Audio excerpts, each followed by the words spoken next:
नमस्कार, आपका हार्दिक स्वागत अभिनंदन है। मेरा नाम अंबिया कुमार है और आप मैं देख रहे हैं आइमा मीडिया फाउंडेशन पे। आज 21 जुलाई है और आज दलित समाज के लिए एक बहुत ही महत्वपूर्ण दिन कहा जाने वाला है।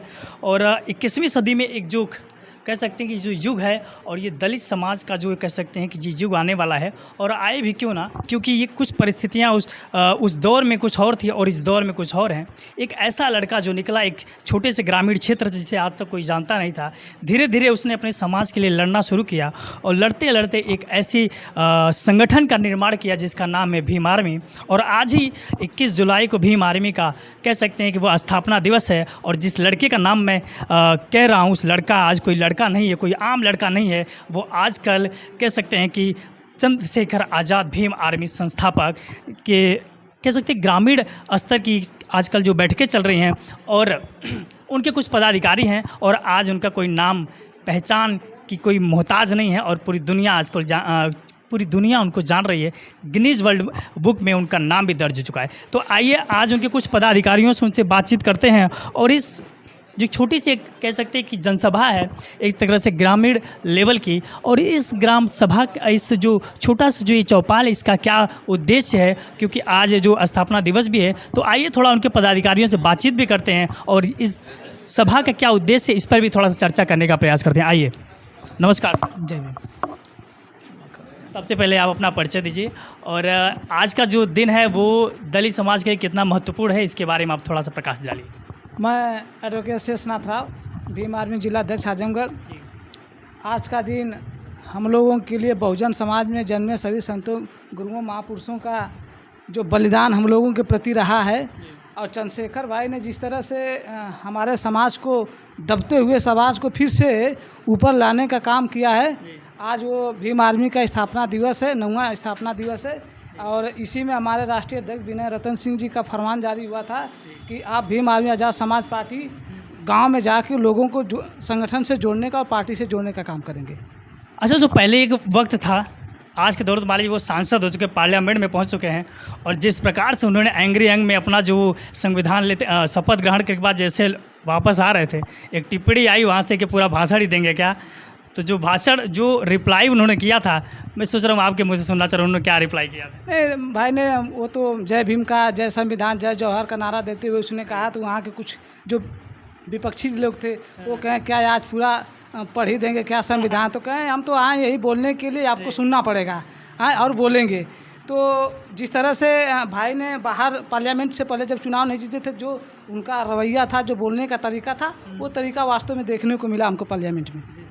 तो नगीना लोकसभा सीट जीतने के बाद तो क्या लगता है कि इस बार विधानसभा सीटों में भी आप लोगों का वही जलवा वही कायम रहने वाला है, या फिर कुछ अलग तरीके से आप लोग कुछ युवाओं के बीच में भी आप कुछ जाने का प्रयास कर रहे हैं? नहीं, अब तो चुनाव हम लोग जीत गए तो अब तो उससे ज़्यादा हम लोगों के अंदर जो है कि चेतना आ गई है। क्योंकि भाई हमारे थोड़ा मोड़ा वोट से तो जीते नहीं हैं, हम 1,51,473 वोटों से जीता है, जो कि अब तक का हमारी वहाँ से बहन जी भी चुनाव लड़ी हैं, बसपा से वो भी लड़ी हैं चुनाव। तो इतना वोटों से नहीं जीती जितना वोटों से हम लोगों ने मेहनत करके, और हम खुद और हमारे ज़िले के पूर्वांचल के सभी पदाधिकारी हम लोग आर्थिक सहयोग के साथ साथ शारीरिक सहयोग भी वहाँ जाके हम लोग किए। और ये जीत हम बहुजनों के लिए एक बहुत बड़ी जीत है, क्योंकि जहाँ से हम लोगों ने 4 बार सरकार बनाया वहाँ हम लोगों की स्थिति 0 पर चली गई है। लेकिन अब हम लोग फिर से ऊपर धीरे धीरे आ रहे हैं और फिर 2027 में चुनाव होगा तो अच्छी सीट हम लोग पाएंगे। बहुत बहुत शुक्रिया सर आपका। और आइए थोड़ा सा और बातचीत करने का प्रयास करते हैं। सर नमस्कार। नमस्कार, जय भीम, नमो बुद्धाय। अपना परिचय दीजिए और आज का जो ये जो आप लोग संगठन कर रहे हैं, जो छोटे छोटे चौपाल लगा रहे हैं, क्या उद्देश्य रहेगा उसका? मेरा नाम है शोभा प्रसाद, भीम आर्मी का मंडल महासचिव हूँ जी।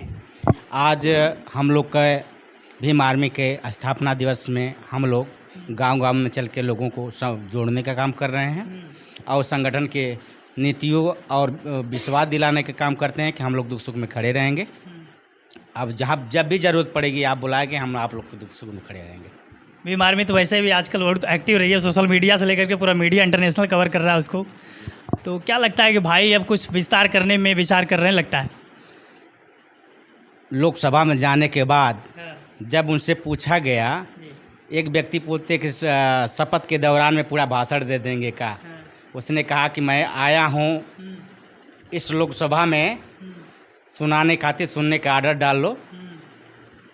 मैं सुनाने आया हूँ। देखिए, एक चीज़ मैं जो ज़मीनी स्तर का जो सर्वे होता है या उस पे जो कह सकते हैं एक सर्वे होता है, जातियों के आधार पे जो उत्पीड़न होते हैं उस पे ऊपर ही एक सर्वे होता है। मैं कई चीज़ों पर थोड़ा थोड़ा मान लीजिए हम लोग भी थोड़ा सा ऑब्जर्व करते हैं उस पर। तो दलितों का जो एक जब चुनाव आता है तो हर कोई उनका मसीहा बनता है, लेकिन जब चुनाव खत्म हो जाते हैं, सीटें मिल जाती हैं, सारे मिल जाते हैं, लेकिन जब सीटें मिलने के बावजूद उनका कोई आवाज़ उठाने के लिए नहीं आता है। लेकिन एकमात्र नेता जो है, मैं बड़ाई नहीं करूँगा, लेकिन आजकल जो हम लोग कवरेज करते हैं इस फील्ड में हम लोग जुड़े हुए हैं, तो आपके जो नेता हैं चंद्रशेखर जी, इतना जितना मुखरता के साथ जो आवाज़ उठाते, इतना विपक्षी क्यों नहीं उठाते? क्योंकि वोट ही चाहिए क्या उनको? देखिए, अगर मजबूती से समाज की आवाज़ अगर उठाते हैं तो समाज को भी लगता है कि लोकसभा में जाने के बाद हमारे न्याय की आवाज़ उठाते तो हमारा फर्ज भी बनता है उनके साथ खड़े रहें। चलिए, सबसे पहले एक महत्वपूर्ण सवाल के साथ मैं चलता हूं और मैं चाह रहा हूं कि युवाओं का जो भीम आर्मी के प्रति जो एक जुड़ाव, जो आकर्षण जो आ रहा है, कहीं ना कहीं वो चंद्रशेखर आज़ाद जी को जो अब प्रबल दावेदारी रख रहे हैं, जो पार्लियामेंट में अपनी बातों को मजबूती के साथ रख रहे हैं, तो युवाओं को क्या कहना चाहेंगे आप? युवाओं से हम ये निवेदन करना चाहते हैं कि भाई महिलाओं के सम्मान के और बच्चियों के सम्मान के 69,000 शिक्षक भर्ती के लिए लड़े और किसानों के लिए लड़े। सबके लिए अगर लड़ाई लड़ रहे हैं तो हम सभी लोग का फर्ज बनता है। युवाओं साथियों से निवेदन है कि आप सभी लोग एकजुट होकर सहयोग करने का काम करें कि हम लोग अधिकांश विधानसभा जीत कर जाएं और मुख्यमंत्री का दावेदार अपने भीम आर्मी के और राजा समाज पार्टी के लोग मुख्यमंत्री भी बनने की प्रयास हम लोग करने के काम करेंगे। गांव-गांव में जाके जागरूक भी करेंगे, लोगों को जोड़ने का भी काम करेंगे। चलिए, बहुत बहुत शुक्रिया सर। जय भीम, नमो बुद्धाय। बहुत बहुत शुक्रिया सर। तो आइए थोड़ा सा अगली कड़ी में इनको मैं काफ़ी दिनों से जानता हूं और थोड़ा सा 2 शब्द इनसे भी लेने का हम प्रयास करते हैं। सर नमस्कार। जय भीम। मैं सबसे पहले आपके चैनल को धन्यवाद करता हूं कि आप आए हैं, हमारी बात को उठाने का काम करेंगे, इसलिए सबसे पहले मैं आपको धन्यवाद करता हूं। मेरा नाम धर्मवीर भारती है। मैं आज़ाद समाज पार्टी का पूर्व जिलाध्यक्ष हूँ, भीम आर्मी का भी पदाधिकारी रहा हूँ और आज पार्टी का संगठन का भीम आर्मी भारत एकता मिशन का 9वां स्थापना दिवस है।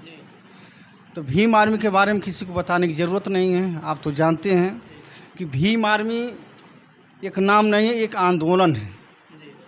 ये बहुजन समाज की महापुरुषों को के आंदोलन को परिचित कराने वाले पूरे भारत में बड़े भाई संस्थापक माननीय चंद्रशेखर आज़ाद जी, राष्ट्रीय अध्यक्ष आज़ाद समाज पार्टी, ये परिचित करा दिए, बता दिए कि बाबा साहब के भारतीय संविधान के अधिकार की बदौलत अगर हमें जो अधिकार मिला है, पढ़ने लिखने का, वोट का अधिकार मिला है, उसकी बदौलत संविधान की रक्षा के लिए, बहन बेटियों के रक्षा और सुरक्षा के लिए, दलितों शोषितों के आवाज़ को उठाने के लिए, कहीं भी अगर अत्याचार जुर्म रहते तो भीम आर्मी आज़ाद समाज पार्टी का एक ही कार्यकर्ता लड़ने का काम करता है। तो इसलिए हम लोग लड़ने का काम कर रहे हैं। लोग जान चुके हैं कि भीम आर्मी आज़ाद समाज पार्टी ऐसा संगठन है, आंदोलन है, ये महापुरुषों का विचारधारा पे जो हम लोग चल रहे हैं। आने वाले समय में आज़ाद समाज पार्टी भीम आर्मी का होगा। तो चलिए, एक अगली कड़ी में बहुत बहुत शुक्रिया सर आपका अपनी बातों को रखने के लिए। और हम इसीलिए कवर करने के लिए आए हुए हैं क्योंकि ये छोटी छोटी चीज़ें भी बड़ी महत्वपूर्ण रहती हैं, क्योंकि दलित समाज के लिए भी ये थोड़ा सा कह सकते हैं कि जो शिक्षा का जो स्तर है कहीं ना कहीं वो अब थोड़ा सा कम है या ज़्यादा है। सरकारी आंकड़े जो कहते हैं वो कम कहते हैं, क्योंकि कम इसलिए कहते हैं कहीं उनको नौकरी न देना पड़ जाए। और ये भी होता है अगर नौकरियाँ आएंगे तो क्योंकि थोड़ा जो नौकरियाँ आती हैं तो वो सामाजिक स्तर जो होता है वो धीरे धीरे ग्रो करने लगता है। तो अगली कड़ी में आइए थोड़ा सा बातचीत करते हैं। सर नमस्कार जी, मैं जनार्दन एडवोकेट लीगल सेल का मंडल प्रभारी हूँ। रही बात यह है कि जो आज भीम आर्मी का 9वां संस्थापना दिवस है और उसमें हम लोग गांव-गांव में जो है गांव जोड़ो अभियान के तहत काम करने के लिए आए हुए हैं और गांव के सारे सम्मानित जनता को यह अपना भाई के संदेश को जन जन तक पहुंचाने का काम कर रहे हैं इस गांव जोड़ो अभियान के तहत कि भाई भविष्य में जनता हित के लिए आज तक लड़ते आए हैं। जब से ये संगठन बना हुआ है तब से अब बराबर जो है लड़ रहे हैं जनता हित में।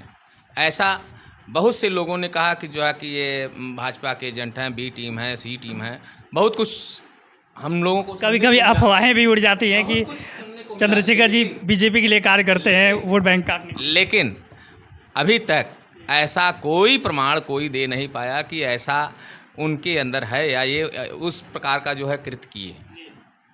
इसलिए जो है विपक्षी सिर्फ अफवाह उड़ाकर सिर्फ भीम आर्मी को कमज़ोर करने का हर षड्यंत्र रच चुकी है। अब जनता जान चुकी है कि ये मात्र षड्यंत्र है और मात्र नेता दलितों का मात्र एक नेता चंद्रशेखर आज़ाद, और इसलिए जनता ने जो है चुनकर संसद में भी भेजा। नगीना की उस महान जनता ने जो है कि चुनकर भेजा है। और जिस तरीके से संसद में भाई ने बोला है, शायद आज तक के इतिहास में किसी भी सांसद ने इस प्रकार से नहीं बोला है। और दलित दबे कुचले सम्मानित जनता के विषय में आज तक कोई संसद में बात नहीं रखा है। जो भी रखे हैं वो पूंजीपतियों के लिए रखे हैं। शेष जितने भी नेता गए हैं वहाँ सब पूंजीपतियों के लिए। 23 तारीख को बजट पेश होगा और बजट में तो देख ही जाएगा कि गरीबों के लिए कितना बातें रखी गई हैं, क्या चीज़ें आने वाली हैं। ये सारी चीज़ें हैं। ठीक है, बोलिए। बहुत बहुत शुक्रिया। मैं आपके चैनल के माध्यम से एक बात और बता देना चाहता हूँ।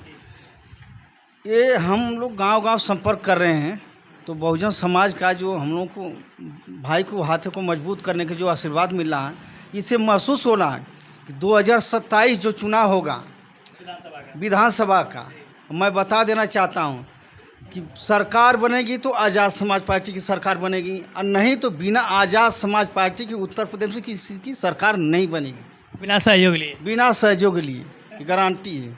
देख लीजिएगा 2027 का रिजल्ट मैं बता रहा हूँ।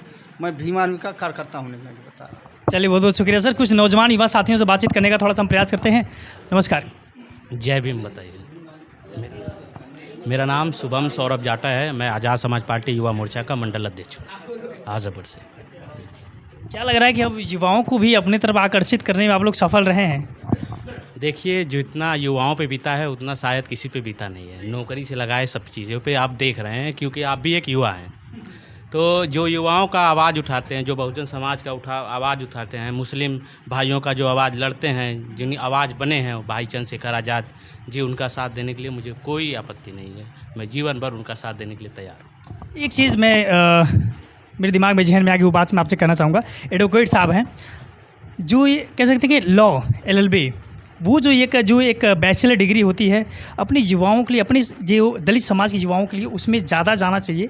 क्योंकि जो कानून की जो गहन जो अध्ययन होता है, वो जो जो उसकी जानकारी जो होती है, क्योंकि कभी कभी ऐसा होता है ना कि दलित बस्ती नाम सुनने के बावजूद, बस नाम सुनने पर ही कोई थाने का कोई भी व्यक्ति आकर के जाति सूचक गालियाँ भी देने लगता है। और कहीं कहीं जब वो किसी अशिक्षित वर्ग या किसी जाति के आसपास जाता है तो बड़े दबे सहमे में बात करता है। इसका कारण क्या हो सकता है? देखिए, अशिक्षा उसका कारण है। जैसे आपने कहा ला जब तक शिक्षा वह जो है कि स्नातक तक की डिग्री नहीं लेगा, इंटर पास नहीं होगा, इंटर के बाद स्नातक नहीं करेगा, तब तक ला नहीं कर सकता। मैं ये जानना चाह रहा हूँ कि दलित समाज के युवाओं के लिए आप क्या कहना चाहेंगे? इस फील्ड में आना चाहिए कि नहीं आना चाहिए? मेरा प्रश्न पूछने का यही मोटो मेरा ही था। मुख्य उद्देश्य है और उसमें आना चाहिए। ला जानने का मतलब है कि वह पूरा संविधान जानना। ला जानने का मतलब पूरा संविधान जानना, ऐसा नहीं कि जो है कि ये अधूरी जानकारी हो। जैसे ला सारे कानून, सारी व्यवस्था, जो पुलिस प्रशासन, जो भी व्यवस्थाएं हैं, सारी व्यवस्थाओं का एक समूह ला है। ला को जो है कि इसलिए जो है ला को जानना जरूरी है हर व्यक्ति को, और ला के अनुसार व्यक्ति को रहना है, ला के अनुसार चलना है, ला के ही अनुसार सब कुछ करना है। ला ही एक संविधान है। क्योंकि बाबा साहब के पास वही एक हथियार था जिसके बदौलत उन्होंने इतनी बड़ी कॉन्स्टिट्यूशन का निर्माण कर दिया। जी, उसी की बदौलत हम आज बोल पा रहे हैं आपके चैनल के माध्यम से। अन्यथा हम लोग तो कहाँ पढ़े होते, हमको खुद ही नहीं ज्ञान होता, हमको खुद ही नहीं जानकारी होती। और दलित अगर जो है कि चल रहा है, बोल रहा है, पहले देखिए, अभी देखते थे ना, अभी इतना दिन हो गया, अभी घोड़ी पर शादी में घोड़ी पर चढ़ने पे, मूछ रखने पर हत्याएं हो रही हैं आए दिन। अभी कई घटनाएं इस प्रकार की हुई हैं। तो वो क्या है, कहीं न कहीं हमको दबाने, हमारी स्वतंत्रता, हम स्वतंत्र होने के बाद भी आज भी स्वतंत्र नहीं है। इसको बस एक ही हथियार है, क्योंकि बाबा साहब ने जो कहा था, मैं कही दे रहा हूँ, भले भले मैं मीडिया की तरफ से काम कर रहा हूँ, ईमानदारी के साथ हम लोग काम करते हैं, क्योंकि उन्होंने जो कहा था शिक्षा के क्षेत्र में कि शिक्षा वो शेरनी का दूध है जो जितना पिएगा उतना ही दहाड़ेगा। चलिए अगली कड़ी में थोड़ा सा मैं युवाओं की बात करूँ, थोड़ा 2-2 मिनट सबसे बातचीत करेंगे। नमस्कार। नमस्कार अंबिका भाई, आपका बहुत बहुत धन्यवाद। आपके जितने यूट्यूबर हैं, फॉलोअर हैं, सबका बहुत बहुत धन्यवाद। दोस्तों, मैं बिपिन राव, आजमगढ़ मंडल सह संयोजक, मंडल उपाध्यक्ष आजमगढ़। दोस्तों, आज 21 जुलाई को भीम आर्मी का 9वां स्थापना दिवस है। मैं तमाम साथियों का, सभी साथियों का बहुत बहुत धन्यवाद, बधाई देना चाहूँगा आज 9वें स्थापना दिवस के उपलक्ष्य में। दोस्तों, आज विनय रतन, हमारे राष्ट्रीय अध्यक्ष विनय रतन जी का आदेश था कि आज से इस महीने, पूरे महीने तक हम लोग लगभग 5 लाख युवाओं को जोड़कर आज़ाद समाज पार्टी की सदस्यता दिलाकर आज़ाद समाज पार्टी को देना है 5 लाख लोगों को पूरे भारत में। तो दोस्तों, इस उद्देश्य से हम लोग आज निकले हैं कि पूरे ज़िले में और भी ग्राम सभाओं में जाकर भीम आर्मी की तरफ से आज़ाद समाज पार्टी की सदस्यता ग्रहण करवा रहे हैं। दोस्तों, भीम आर्मी की एक कहावत है कि लगभग ये काफ़ी प्रचलित में चलती है कि 100 नंबर को कॉल करिए, भीम आर्मी को मिस कॉल करिए। 100 नंबर को कॉल करिए, भीम आर्मी को मिस कॉल करिए। 100 नंबर से पहले भीम आर्मी आप तक पहुंच कर दिखाएगी। ये भीम आर्मी का वादा नहीं, दावा है दोस्तों। इस उद्देश्य से हम लोग काम करते हैं। 100 नंबर से पहले हमारे जितने भी साथी हैं आप तक पहुँचेंगे, आपकी मदद करेंगे। पूरे ज़िले में हमारे इतने कार्यकर्ता हैं, 22 ब्लॉक, 8 तहसीलें, 4001 गाँव में हैं। हर ग्राम सभा में हमारी टीमें हैं और ख़ास तौर पे आज के दिन हम लोग आज से स्टार्ट कर दिए हैं, भीम आर्मी निःशुल्क पाठशाला हर ग्राम सभाओं में चलाई जाएगी। चलिए, बहुत बहुत शुक्रिया सर आपका, और विचार काफ़ी आपके प्रभावशाली भी हैं। मैं एक शब्द बस डॉक्टर साहब से लूँगा और फिर यहीं समापन करेंगे हम आपका। नमस्कार। जय भीम, नमस्कार। मैं डॉक्टर एस.बी. सागर, आज़ाद समाज पार्टी जिला उपाध्यक्ष पद पर नियुक्त हुआ हूँ। और आज मुझे देखकर यह गर्व हो रहा है कि सबसे पहले मसीहा हमारे देश में जन्मे बाबा साहब, उसके बाद दूसरे मसीहा मान्यवर कांसीराम साहब, और आज उसी मिशन को आगे बढ़ाने के लिए और पूरे समाज को, दलित एवं पिछड़े समाज को मान सम्मान से जीने के लिए, उनका हक अधिकार दिलाने के लिए आज हमारे बीच माननीय श्री चंद्रशेखर आज़ाद रावण जी ये तीसरे मसीहा के रूप में उभर कर आए हैं। और आज हमारे समाज को यह आशा ही नहीं, पूरा विश्वास है कि यह रावण भाई पूरे समाज को न्याय दिलाने का काम करेंगे और कर भी रहे हैं। ज़्यादातर हम लोग कवरेज में देखते भी हैं जी, और करेंगे भी। जहाँ तक मेरा विचार कहता है कि यह इतना करेंगे कि फिर शायद आवश्यकता ही न पड़े, इतना ये पूरा करके दिखाएंगे। चलिए, बहुत बहुत धन्यवाद डॉक्टर साहब आपका। 2 शब्द लिखूँ इनसे, क्योंकि ये जो ग्रामीण स्तर की जो समस्याएं होती हैं, ज़्यादातर उनकी, अगर उनके ऊपर कोई विपत्ति आती है या कुछ भी आती है तो उसमें सलाहकारिता की भूमिका निभाते हैं। अगर आर्थिक स्थिति का अगर वो सामना ना होता तो शायद ये पद और मुकाम कुछ और होता। 2 शब्द मैं लूँगा आपसे। और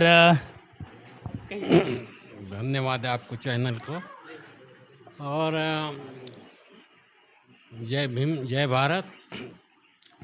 और हम तो आज़ाद समाज पार्टी के कोई किसी पद पर नहीं, सदस्य के रूप में हैं।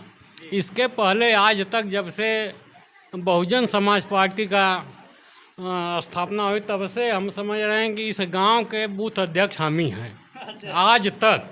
वोटिंग कराने का, जबकि 2-3 साल पे हमने जवाब भी 2-3 इलेक्शन जवाब भी दे दिया कि हमारा नाम काट दीजिए, हमें अब नहीं पार्टी में रहना। उसके बावजूद ज़बरदस्ती हमें बूथ अध्यक्ष बनाया गया है।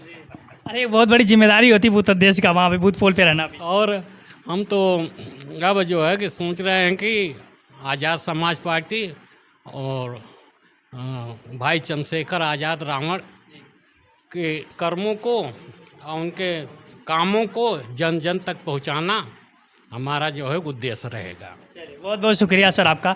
और चलिए छोटा सा कह सकते हैं कि जो चौपाल था, इस चौपाल के कई उद्देश्य होते हैं और इस संगठन में भी जो लोग जुड़ रहे हैं उनको कहीं न कहीं जो दलित समाज के जो युवा हैं इस समाज में अक्सर जुड़ रहे हैं, क्योंकि जो चंद्रशेखर आज़ाद जी की जो छवि है वो काफ़ी दिन प्रतिदिन वो एक रफ्तार के साथ बढ़ रही है। और हमने छोटा सा ये चौपाल था, हमको सूचना मिली तो हम आए इस चीज़ को कवर करने के लिए। और बहुत बहुत शुक्रिया। चैनल पर अगर आप नए होंगे तो चैनल को सब्सक्राइब जरूर कीजिएगा और इसी तरह बने रहेगा हमारे साथ। नमस्कार।